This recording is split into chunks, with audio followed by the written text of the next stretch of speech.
In half a year of full-scale war, the number of people willing to give their lives for the Kremlin's ideas has significantly decreased, both in Russia and on the temporarily occupied territories of Ukraine. Members of illegal armed formations in the temporarily occupied territory of the Luhansk region recorded a video appeal in which they stated that they don't want to participate in combat operations in the neighboring self-declared Donetsk People's Republic.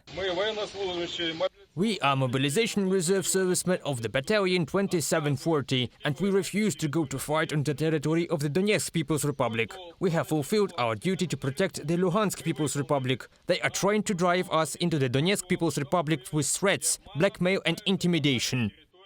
If you don't go the easy way, then you have to go the hard way. Intimidation and blackmail are the common methods of persuasion used by the military leadership of the Russian Federation, human rights activists say.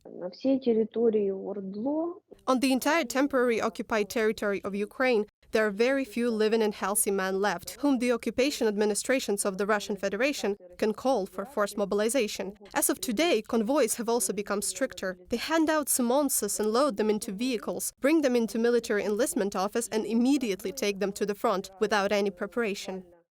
Lack of training, expired dry rations, uniforms taken from killed soldiers. The Russian side doesn't even neglect violence against its own soldiers. Our analysts have counted 100,000 people forcibly mobilized since February 19th of this year. As for conscientious objectors, there are no clear statistics. Today it's growing. Terror is increasing towards those who try to figure out where the loved ones are. Even medical certificates confirming illness to get postponement are no longer working. Practically, the only way to stay alive and not participate in a so-called special operation is to hide or immediately surrender into Ukrainian captivity, experts say. As a rule, members of illegal armed formations from the temporarily occupied territories aren't even included by the Russian side to the list of prisoners. Their relatives are not informed of their location, nor they are given any support. My name is Latkova Lyubov. My husband, Shpak Alexander, has been in captivity for 5 months. My husband and I have 4 children. 2 of them are newborns. I ask you to help me get my husband back because we applied everywhere we could. Here is a huge amount of papers we had to get, but still, no one helps. The telephone conversation of a Russian soldier intercepted by Ukrainian intelligence shows the scale of desertion in the Russian army.